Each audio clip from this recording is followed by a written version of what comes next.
Welcome to Transforming Energy, the NREL podcast, brought to you by the U.S. Department of Energy's National Renewable Energy Laboratory. We're highlighting the latest in clean energy research and innovations happening at the lab. It's Wednesday, February 7th. I'm Taylor Mankel. And I'm Karen Jerriman. February. Woo. What? Can you believe it? It's hard to believe just how much news has come out of the lab in just the first month of this year. No kidding. We are working away over here. So much news to share for you listeners. Let's dive right in.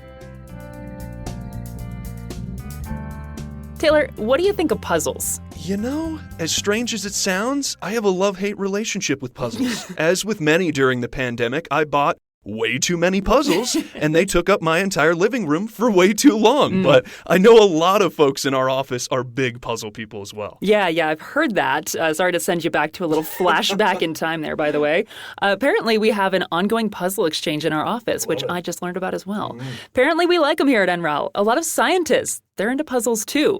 Not necessarily the cardboard box kind that's strewn all over your living room floor back in the day, but, you know, the kind where you put pieces together to solve things. Right, as evidenced by our first story. Exactly. NREL scientists have put together the puzzle of populous wood, which may hold the key to efficiently disentangle and deconstruct biomass for conversion to fuels, chemicals, and materials. NREL has been looking into the benefits of populous wood for biofuels and products for years. Populous is a broad term for a variety of familiar trees, including cottonwood, poplar, as expected, and one of every Coloradan's favorites, the aspen. I do love the aspen. Okay, so this populous puzzle, NREL researchers have been able to quantitatively define the arrangement of polymers in populous wood and create a computer model that details these findings. Essentially, they were able to build an incredibly detailed model of the secondary cell wall of a poplar tree, which includes cellulose, hemicellulose, and lignin biopolymers. So why is that important? Well, understanding how all these pieces fit together could mean better bio-based materials. Bennett Addison, the first author of the study, described it like a demolished house, saying, and I'll quote him directly here, "The pile of rubble is still composed of wood, concrete, drywall, and glass, but it's certainly no longer a house. It's how the individual constituent components are arranged relative to each other that matters. Similarly, you can't just take cellulose, hemicellulose, and lignin and throw them into a pile and call it a plant's secondary cell wall." You know, I love a good analogy to learn about complex science, and that is a good analogy. This research helps us not only better understand the physical construction of these materials, but more importantly helps us understand how we can use it better to produce bio-based energy, fuels, and products.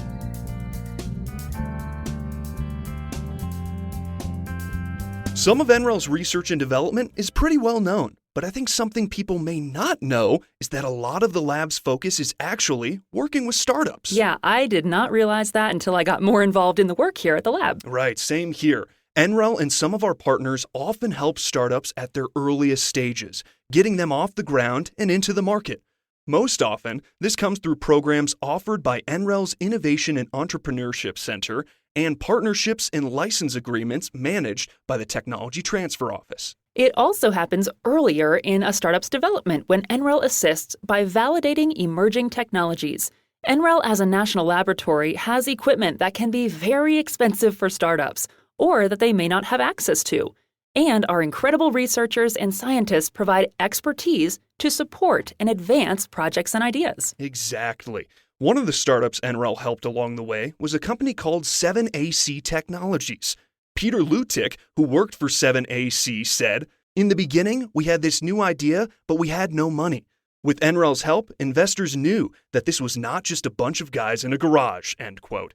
In other words, NREL can help some of these startups get the industry credibility they need. The credibility and measurable insight to support startups and their projects. For example, 7AC Technologies developed a new take on heating, ventilation, and air conditioning. It caught the attention of global technology company Emerson, which is now working to scale the technology in the market. And that's basically the whole goal of NREL's work with startups, to help form and grow startups that could be critical to the energy transition. Building a startup isn't easy, so much so that entering the market is commonly referred to as the Valley of Death. Which does not sound like fun. And get this, NREL's tech transfer team has found that when clean tech startups partner with a national lab, they are 67% more likely to increase their venture capital funding and increase their initial public offering valuations. That's incredible. NREL is all about getting the technology and expertise out of the lab and into the world.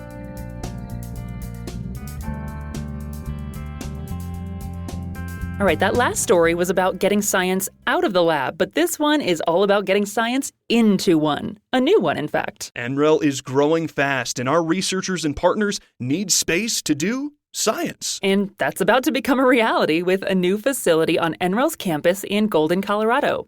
It's called the Energy Materials and Processing at Scale, or EMAPS Lab. And it will be a signature facility for NREL. I knew there had to be an acronym coming in there. You know it. The 127,000 square foot lab will enable collaboration with industry partners, universities, and other Department of Energy laboratories to accelerate lab-scale innovations in energy materials. The facility will enable innovations in energy storage, advanced manufacturing, grid modernization, and more. EMAPS will also address end-of-life and circularity challenges across multiple energy technology platforms. The facility will be designed to be flexible and adjust based on research direction and as new insights and needs arise. I can kind of think of it like the switchblade of laboratory space. I like that. It will also, unsurprisingly, incorporate advanced sustainability strategies and innovative energy efficiency approaches. The project should break ground later this year.